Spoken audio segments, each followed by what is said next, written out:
How to increase your productivity using time blocking. This is the third edition of my How to Flourish blog and newsletter. The highlights of this blog are: first, how to time block effectively; second, why time blocking increases productivity; and third, benefits of time blocking for overcoming procrastination, increasing learning and skill development, and improving time management and planning skills. If you're watching this, you can also listen to this blog or read it at the links in the notes. If you're listening to it, you can also watch it or read it on the page that you're on. Imagine you have important work to do tomorrow that requires your complete concentration.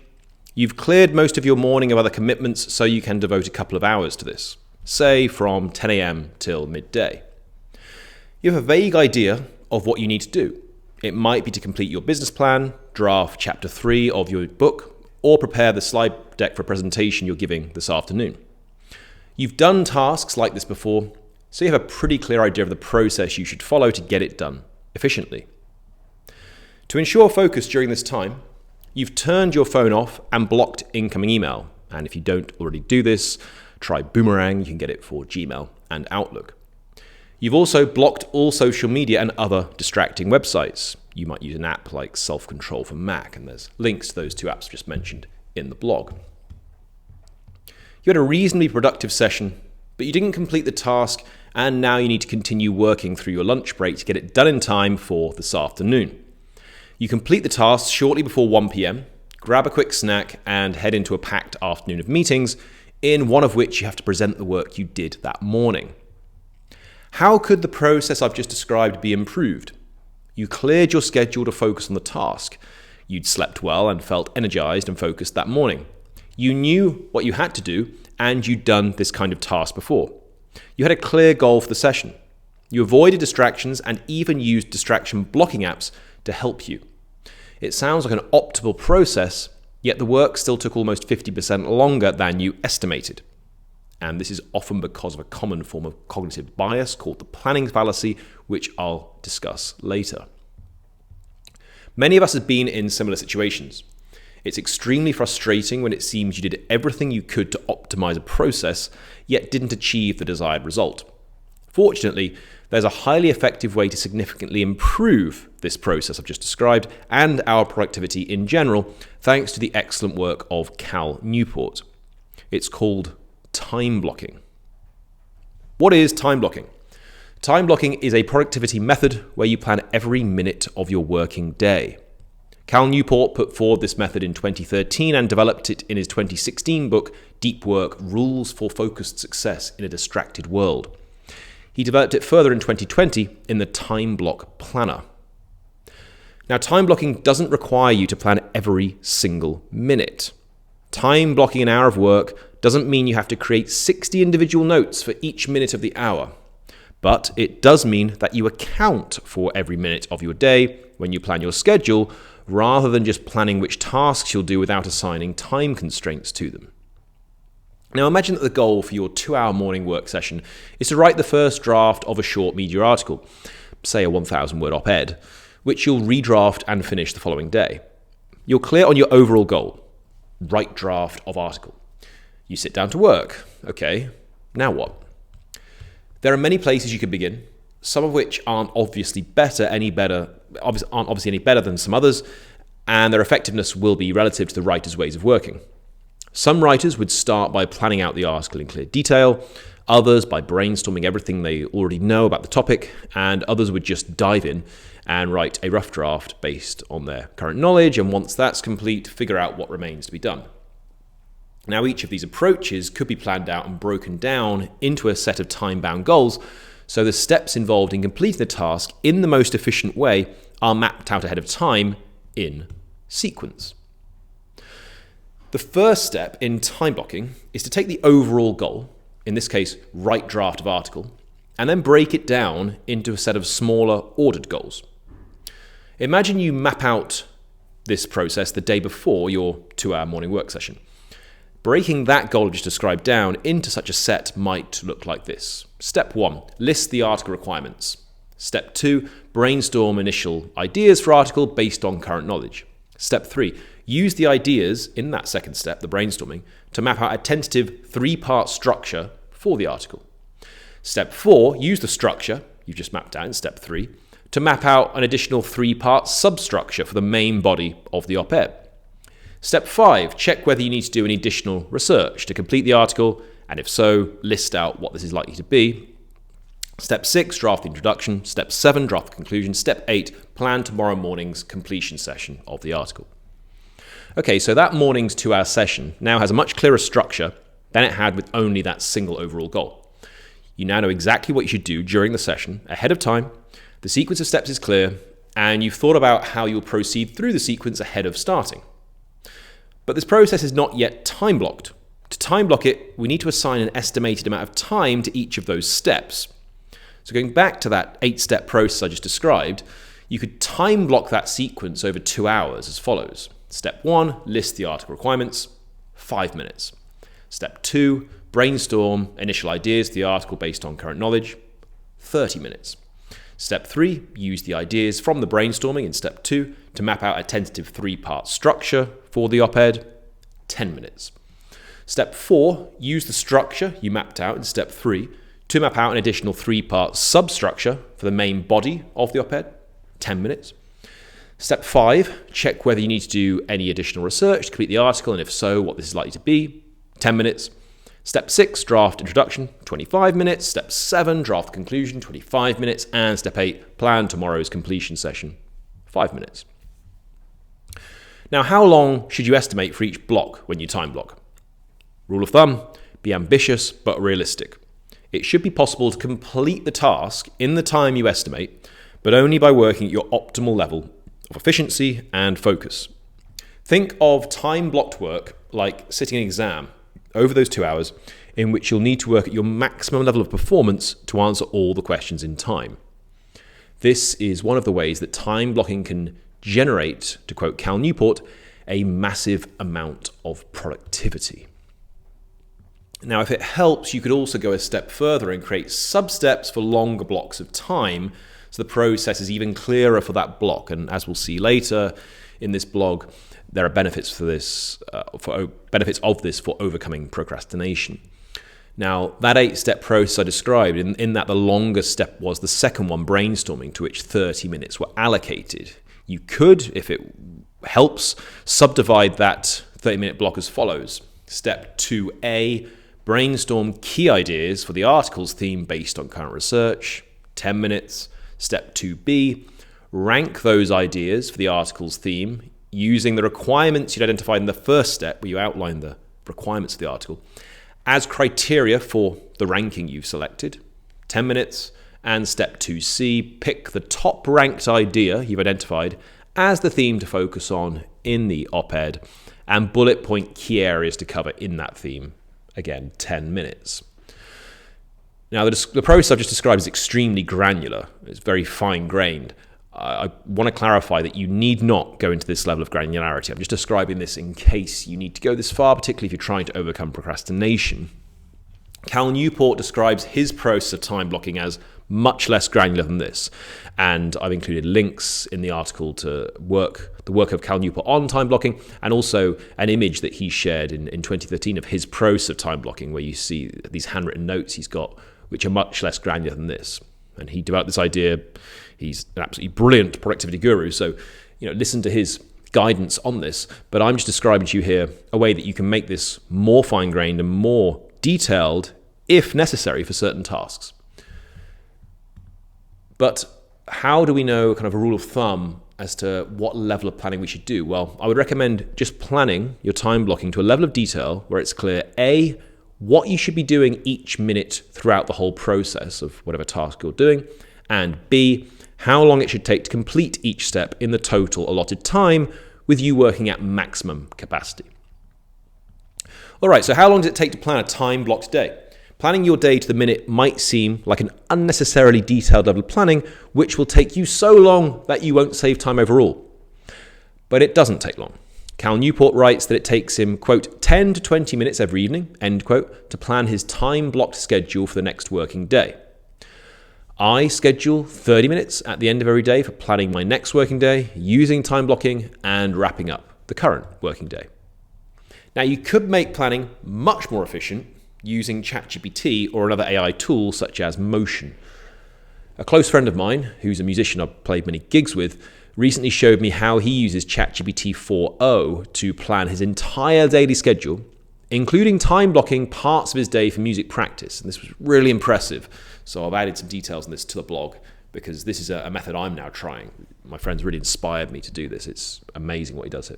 So he's trained ChatGPT to learn his preferences for time blocking his music practice into blocks of 15 minutes of deliberate practice. This is a concept of practice for very high performance, which I'll return to describe later, followed by 2-minute breaks over 2 hours, which he repeats twice each day, so he can do 4 hours of deliberate music practice every day. Now, ChatGPT creates a daily schedule for him, including these time blocks, divided up in that way, 15 minutes, 2 minutes, 15 minutes, 2 minutes, and so on. And he then will manually add specific details the day before for what he's going to focus on in each of those 15-minute blocks. ChatGPT then exports the file for him as a file he can import into Google Calendar. You could take the same file and import it into whichever digital calendar you use, iCal, Outlook, whatever it is. And his calendar then populates with his schedule, broken up to all those time chunks, sometimes called time boxing, separate from time blocking, but boxes of time in his calendar, including those time blocks he's going to focus on his music practice. So that whole process he does in a few minutes. Okay, I've just described ways you can do it in 30 minutes, 20 minutes, or 10 minutes. He does this in just a few minutes every day. So this is much more efficient. So you could use ChatGPT in this way for any repeatable task, not just music practice, but any repeatable task where you follow a schedule. So it could be research, language study, computer coding, or daily writing sessions, anything where you need a substantial or reasonably substantial, it could even be just 30 minutes, chunk of time that you repeat that needs to be divided up in some way and put into your daily schedule. And I'm now learning how to use ChatGPT 4.0 for time blocking because his method's incredible. Now, if you don't use AI, and perhaps have no desire to use AI to create your schedule, although I recommend trying it out, I recommend starting off by setting aside 30 minutes to plan your next working day with time blocking as you start building this as a daily habit at the end of your working day. As you master it, try to cut this down to 15 minutes. I mean, Cal Newport does it in 10 to 20, so 15 is a good place to aim for. Bearing in mind, he's also comparing this to other areas of his planning. He's looking at his long-term goals, his annual goals, and so on. So it's not just that he's mapping out the next working day. He's also looking at other reference tools, which are important to look at. I don't discuss that here, but check out his work on that, linked in the blog. And once you've mastered doing it in 15 minutes, you could get it down to even less, and you'll be able to get it down to much less, maybe even just a couple of minutes a day, maybe even just automated for the whole week if you use ChatGPT or another AI tool. All right, how effective is time blocking? Now, I'm not aware of any randomized controlled trials on time blocking. If you know of any, please share them with me. I would love to read them. But there is much anecdotal evidence to support its effectiveness. Everyone that I've personally trained to use time blocking as part of their work routine has seen a significant increase in their productivity whenever they've done it. And I've now coached or trained over 1,000 clients, over 700 of whom I've coached one-to-one. Cal Newport estimates that time blocking generates a 50 to 100% increase in productivity. Here's a quote from Cal Newport. Quote, "Sometimes people ask why I bother with such a detailed level of planning. My answer is simple. It generates a massive amount of productivity.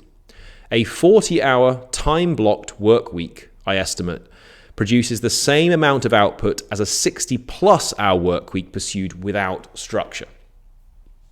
He also writes that, quote, "Time blocking is the secret to his productivity," end quote, and that in his experience, quote, "Time blockers accomplish roughly twice as much work per week as compared to those who use more reactive methods and enjoy a much clearer separation between work and non-work time, significantly reducing professional stress and anxiety." So we've got there the 50 to 100% estimate from Cal Newport. And note that he's also said time blocking is the secret to his productivity. And I mean, he's one of the most productive people in the world. So this is well worth paying close attention to. Now, he mentioned reactive methods of working then. What are those? Reactive methods of working are those where you structure your day to respond quickly, perhaps even immediately, to tasks that emerge throughout the day, such as requests from meetings, emails, or other communication. and decide which tasks to do and when to do them based on those requests. And we know many people who structure their work like this. Perhaps you've structured your work like this. Perhaps you even do so now. Now, reactive methods sometimes involve little to no planning of the time allocated to a task.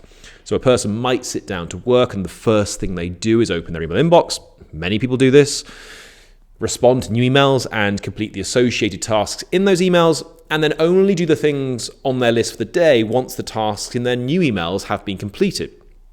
Now, if more tasks emerge throughout the day from email or other communication channels, Slack, wherever else it might be, little progress, if any, will be made accomplishing the tasks in the original list. Time blocking is far more effective than reactive methods like that. So, the additional increase in time spent planning your day using time blocking is typically gained back very quickly by the significant increase in productivity over a time-blocked day. All right, let's look at some other common questions about time blocking. First up, which time should you time block? The primary time you time block should be your focused work time, which Cal Newport famously calls your periods of deep work, a concept he developed in his 2016 book, Deep Work, which I highly recommend. Now, during that time, why is it important to time block that time in particular? Well, during that time, you can focus on your most important work and you have more freedom to plan how you'll use the time. I don't discuss this in the blog, but just a side note, Cal Newport does discuss this in a podcast that I've linked in the blog. Time you definitely shouldn't time block is your leisure time, social time, going out for dinner, hanging out with friends and so on. Can you imagine how unpleasant that would be if you're hanging out with your friends, you're on a date, it's date night with your partner or something, and you've time blocked the time. Okay, by this time we must have finished eating our starters and move on to this part of the conversation, and by this time we must wrap up and do this. That would be horrible, all right? Cal Newport recommends strongly that you do not time block your weekend or your leisure time. So, this is not a method for structuring all your time. It's a method for getting the best out of your work time to be as focused as possible and efficient as possible and get as much done. It's not a good approach towards your leisure time. All right, next question. When should you plan time blocking? Create your time blocked schedule the day before you do the task. This way, you're separating planning from execution, knowing ahead of time what you need to do, in what order, and in what timings. I recommend doing it at the end of your working day. Let's say the working day before you're doing the time blocked work, planning out the time blocks for the following day. That way you know exactly what time you can time block the following day, since it's less likely you'll receive requests for meetings and so on, which will impact your schedule the following day, than it would if you were to plan your time blocking for tomorrow earlier that day, when you may well receive additional requests as the day goes on. You want to avoid here, as much as possible, having to change your time-blocked schedule if an unexpected commitment arises. And one way to minimize the possibility of that is to do it at the very end of the working day. All right. How do I keep track of the timings? Next question. Well, to avoid constantly clock watching, you could set up a set of alarms or an interval timer to follow the timings that you've scheduled. I recommend doing these on a computer rather than on a phone, because you want the phone well away from you as much as possible when you're working, ideally off and in a different room. Okay, research has shown, unsurprisingly, that we're less distracted by phones when they're in a different room to us. That should come as no surprise. We're less likely to check it if it's further away, and we've got to go out the door and go to another room to get it, and so on, right? Phones are the greatest source of distraction we've ever known, and none of us are immune to their distractive capacities. So if you have the option in your working day to turn it off or to put it in a different room, or both, even leave it at home when you go to the office, then do so and use the computer for any timers or alarms you need to set. Try to avoid having to rely on the phone for any of this. For an interval timer, just search online for interval timer and you'll find many free timers. I've linked one in the blog, and you can enter the time blocks into that as separate intervals. All right, next question. Won't tracking my time interrupt my focus? Simple answer, no. There are many activities in which people are constantly aware of the time, yet reach a state of complete concentration, even the optimal state of focused attention, a flow state. And I will write a blog on flow soon. Now, for example, think of professional chess players, right? They're constantly aware of the clock, they're tapping the clock after every move, and yet they're totally focused, right? Think of students sitting in an exam, aware of how long has passed, how long is left to keep on track. Basketball players with seconds left to win the game, or literally pick your sport, football players, by which I mean soccer, by the way, football players who have seconds left to equalise or score the winning goal in extra time. Athletes trying to break a personal best or a new record. So many examples we can think of where people are very aware of the time, yet totally focused. Okay, it is possible to totally focus, reach the highest state of focus, even if you're highly aware of the time. All right, those are the key questions I've answered in this blog about time blocking. But if you want to hear more key questions about time blocking and answers to them from Cal Newport, see the episode I've linked of his podcast called Deep Questions in the blog. Now, side note, you probably already time block sometimes. Okay, if this seems like an alien process to you, well, you already probably do it actually in some areas of your life. For a minority of tasks that we do, including some we do regularly, we plan our time right down to each minute. So think, for example, of a high-stakes presentation you've got to give. For example, as part of a job interview. Now, imagine in the job interview case, you've been given 15 minutes to give a presentation, and you really want this job. And you've got, say, 5 minutes of Q&A after the presentation. Now, you're likely, as you're preparing the presentation, provided you've got a bit of time to prepare it, say a day at least, you'll likely plan the amount of time it'll take you to explain each slide in your slide deck to make sure you cover each slide in that 15 minutes allotted time. You don't want to run over or run short in a timed presentation for a job interview, right? That's not going to look good. And you don't want to rush. Now, some slides you estimate will take about a minute to explain, others 2 and others 3, and you'll have made reliable estimates based on rehearsing the presentation ahead of the interview, ideally. So in this kind of case, you plan the task down to a minute. The same might go for other high-stakes presentations you give, say to the board at your work, at your office, to your leadership team, at a conference, whatever it might be, right? You've planned that task down to the minute to make sure it goes very smoothly. Even more extreme than that, some activities we do are planned down to the second. Think of fitness classes, for example. Any good fitness class, in any good fitness class, they'll time the activities within the total period of the class, usually 45 minutes to an hour, to the number of seconds within each minute. So, for example, high-intensity interval training classes often involve doing exercise for 45 seconds or 50 seconds with 10 to 15 seconds of rest in between each one, or maybe 40 seconds and 20 seconds of rest, and then doing another round of different exercises to the same timings you just done, and repeating that process, right? And maybe extending or shortening the timings throughout the class. In those cases, the timings are planned to the second. And you might have an entire daily schedule mapped out in that way. So a fitness instructor, if they're leading, say, 5 or 6 fitness classes over a day, their entire daily schedule might consist of classes structured in that way. So note that it's possible for the majority of an entire working day to not be planned out to the minute, but planned out to the second. And indeed, there may be many fitness instructors who live by such a working schedule. Right, now, so for time blocking your whole working day, consider every part of your working day like a slide in a long slide deck, or a fitness class in a series of classes. You've estimated timings for each part of the work you need to do if you're going to complete the steps in your list by the end of the day. That's one way to think of this, is if it's helpful. All right, in the final part of this blog, I'm going to describe some additional benefits of time blocking, and there are 3 I focus on here. The first is how this can help overcome procrastination. The second is how this can increase learning and skill development, and the third is how this can improve planning and time management skills. So let's start off with how this can help overcome procrastination. One of the reasons we procrastinate is because we feel overwhelmed by a task and consequently avoid doing it. When we feel this way, we're sometimes tempted to do something else which is less overwhelming. For example, we might put off writing an essay or completing a tax return because it's a huge task which will take a long time, perhaps a very long time, and instead we reply to a bunch of emails or reply to a bunch of text messages or do something else that each part of which takes a short amount of time. Sometimes this is called productive procrastination because we're doing things we need to do, but they're just not the most important things. All right, but it's arguably better than just doing nothing at all. Hence, productive procrastination. Now, why is it easier to reply to emails than to do the bigger and more important tasks? Well, one of the reasons is that if we're doing something like replying to a bunch of emails, that involves several small goals. Reply to email 1, reply to email 2, reply to email 3, and so on. And we're clear what we need to do to complete each one.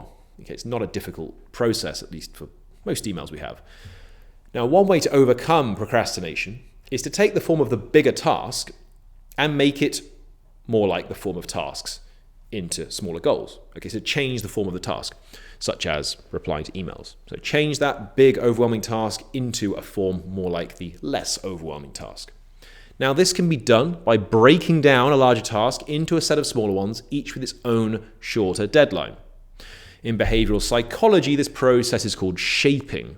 So time blocking involves shaping and therefore can help overcome procrastination. Second benefit of time blocking: increasing learning and skill development. Research has shown that we learn better when we break down what we need to learn into smaller steps. Breaking down a task into smaller subtasks, each of which constitutes a step along the path towards building expertise, is one of the components in Anders Ericsson's influential theory of deliberate practice, something I mentioned earlier when I described my friend who's a musician, his process of time blocking his music practice. Deliberate practice is a systematic method of effortful, highly focused, goal-oriented practice which has been shown to improve performance.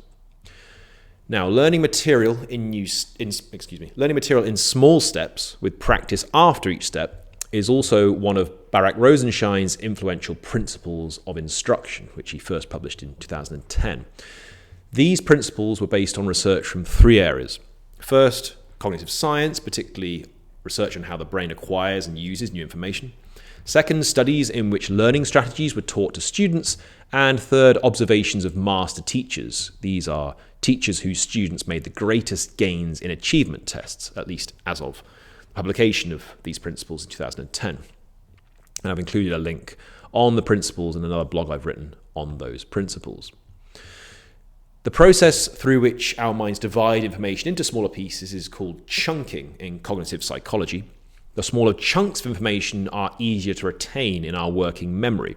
Our working memory is quite small.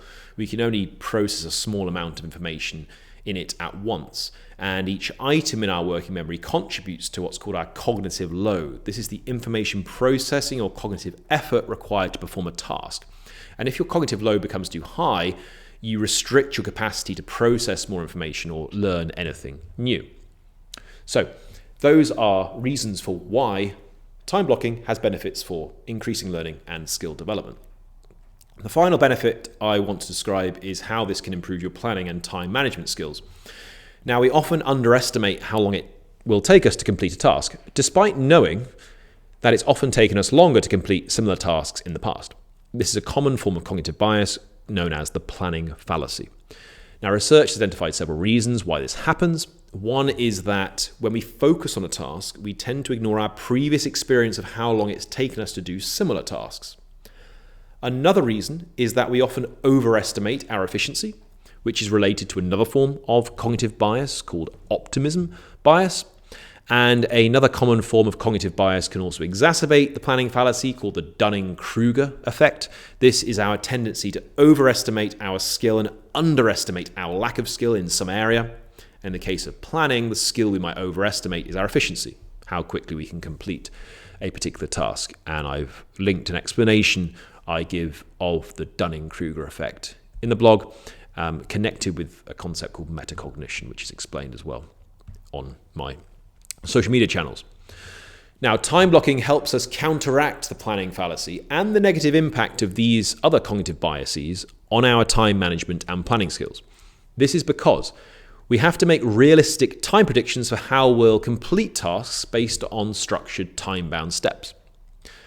So to improve your skills in time blocking, try to review your progress in meeting your time blocks and then recalibrate your time estimates for such tasks in the future as necessary and accordingly, right? So you might learn from regularly doing some task where you estimate a certain amount of time that actually takes you a bit longer to do that. Well, great, then you've learned that. That's a really good thing to have learned. This can help you overcome the planning fallacy. And so then you can recalibrate how long you're estimating things over time. That's one of the ways this can improve planning and time management skills and help us overcome that and other forms of cognitive bias. All right, so finally, on that point about the planning fallacy, I highly recommend a doctoral thesis by a friend of mine, Deirdre Morrissey, which she completed at the University of Oxford. She's now a lecturer at Oxford. I've linked that in the blog. It's on the planning fallacy. All right, final point, the takeaway from this blog then. Time blocking is a highly effective productivity method that can be quickly and easily implemented. It can also improve learning and skill development, build time management and planning skills, and reduce procrastination. Using AI to plan time blocking can make the planning process much quicker. So, using time blocking, I should have said that. Final part. Time blocking is something we already do in some areas of our lives. Try time blocking using the method I've described here, and I've linked additional resources below. Questions for you guys then. Have you tried time blocking? If so, how did you find it? How much do you estimate it increased your productivity? What's your system for time blocking? Have you noticed any additional benefits it has for your productivity or your well-being or your life more broadly? I would love to hear about your experiences in the comments, be it on this YouTube video or on the Substack article or LinkedIn article, wherever it might be, or any other thoughts you have about time blocking. Thank you for listening. You can read, watch, listen to more of my blogs on my Substack or on my LinkedIn page at Dr. John Beale.